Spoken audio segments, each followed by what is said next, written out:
Hello friends, welcome back to this channel. So today we are going to discuss class 9 poem on killing a tree. So before we start this poem, once say aloud, English दुनिया में आए हैं तो कुछ सीख के जाना है बाहरी दुनिया में अगर आपको सफलता पाना है. So let's start this poem and discuss.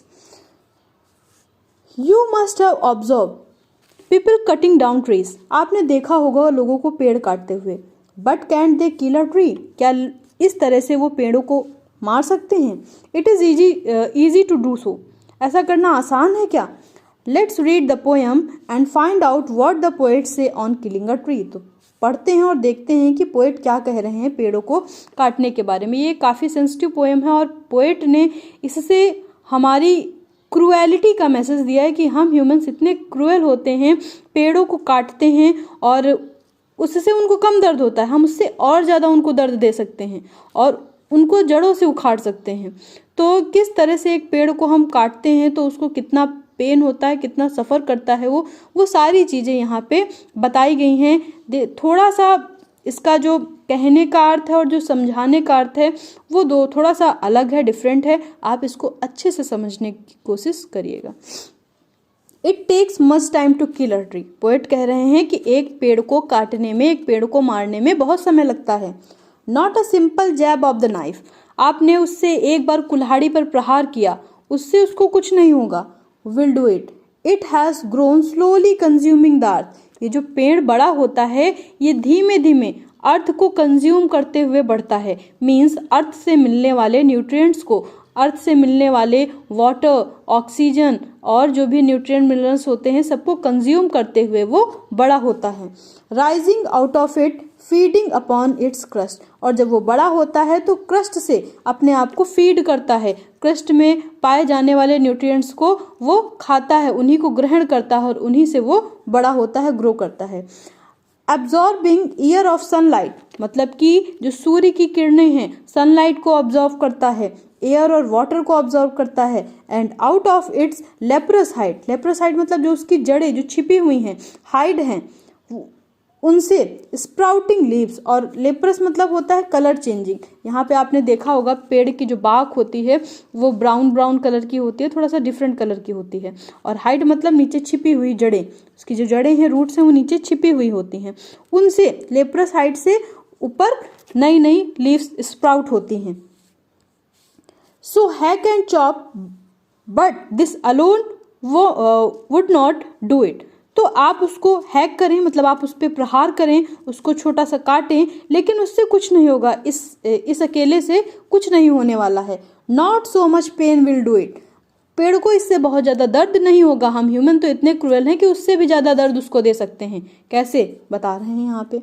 The bleeding bark will heal. जो ब्लीडिंग बार्क है, जब आप उसको उस पर हैक करेंगे, आप उसको काटेंगे तो काटने से उसके जो बाक है उससे ब्लीडिंग होने लगती है वो, लेकिन कुछ दिनों बाद उसकी जो बाक की जो ब्लीडिंग है वो बंद हो जाएगी और वो फिर से हील हो जाएगा, वो फिर से सही हो जाएगा. And from close to the ground will rise curled green twigs. और फिर से उसकी जो ग्रीन ट्विग्स हैं वो फिर से निकल आएंगी. आपने मान लीजिए जड़ से पेड़ को नहीं काटा, बीज से उसको काट दिया, तो वो दोबारा से फिर से उसमें नई ट्विग्स निकल आएंगी और वो फिर से ग्रीन हो जाएगा, कर्ल्ड हो जाएगा. मिनिएचर बोज उसकी निकल आएंगी. Which if unchecked will expand again. और अगर आपने ध्यान नहीं दिया, उसको चेक नहीं किया, तो वो फिर से स्प्रेड हो जाएंगी ऊपर. टू फॉर्मर साइज, मतलब अपने पुराने साइज में फिर से वापस आ जाएंगी. No, the root is to be pulled out. आपको तो क्या करना चाहिए, पेड़ को पूरा का पूरा उसके जड़ से उखाड़ देना चाहिए. अगर आपको पेड़ काटना है तो पेड़ को मात्र काट देने से कुछ नहीं होगा, वो फिर से उगाएगा, फिर से वो मिट्टी से अपनी सनलाइट से और मिट्टी से सारे न्यूट्रिएंट्स लेते हुए वो बढ़ जाएगा. Out of anchoring earth it is to be rope tight. उसको क्या करना चाहिए, उसको पूरी की पूरी जड़ों सहित मिट्टी से निकाल देना चाहिए. जो रूप उसकी जो जड़ें होती हैं वो मिट्टी में अच्छे से फंसी हुई होती है, मिट्टी उनको अच्छे से साधे हुए पकड़े हुए होती है. तो आपको रस्सियों से उसको कस के बांधना चाहिए. एंड पुल्ड आउट, और पूरा का पूरा जड़ सहित उखाड़ देना चाहिए. Snapped out. और पुल्ड आउट इंटायरली, पूरी तरह से उसको वहाँ से हटा देना चाहिए।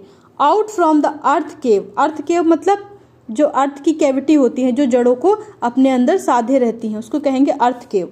And the strength of the tree is exposed, the source white and wet, the most sensitive hidden, जो बहुत ही सेंसिटिव उसकी रूट्स हैं, जो हिडन हैं, कहाँ पे हिडन है? अर्थ के केव में, मीन्स अर्थ कैविटी में, उन सबको एक्सपोज कर देना चाहिए, बाहर निकाल देना चाहिए। वाइट एंड वेट होती हैं वो रूट्स, उनको बाहर कर देना चाहिए। For years inside the earth, सालों तक वो पृथ्वी के अंदर दबी हुई रहती हैं, अपने आप को उससे हील करती रहती हैं, उनसे बढ़ती रहती हैं, और आप क्या करेंगे? उनको पूरा जड़ से उखाड़ दें। Then the matter of scorching and choking in the sun and air, उसके बाद जो ट्री है वो क्या करेगा? स्कॉर्च करेगा, चोक करेगा, उसके मतलब वो फिर ड्राई होने लगेगा। ब्राउनिंग, हार्डनिंग, जब आप उसको जड़ से उखाड़ देंगे तो धीमे धीमे वो हार्ड हो जाएगा, उसका कलर चेंज हो जाएगा, ब्राउन हो जाएगा। ट्विस्टिंग, उसकी जो टहनियाँ हैं वो ट्विस्ट कर जाएंगी।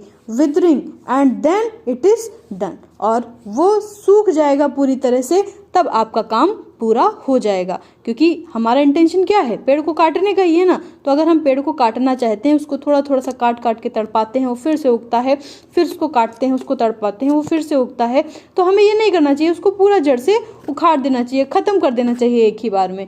ऐसा यहाँ पे पोएट कह रहे हैं। अब यहाँ पे ये मत समझिएगा कि पोएट हमको पेड़ को काटने का मैसेज दे रहे हैं, मतलब हमको हमारी ही तरीके से, हमारे ही तरीके से जवाब दे रहे हैं, और हमको ये बता रहे हैं कि हम उसके साथ कितनी क्रुएलिटी करते हैं। किसके द्वारा लिखा हुआ है? गिव पटेल के द्वारा लिखी हुई पोएम है। आई होप कि आपको समझ में आई होगी। अगर किसी भी तरह की कोई भी कन्फ्यूजन है तो आप हमें कमेंट बॉक्स में लिख सकते हैं। So thanks for watching, like share and subscribe.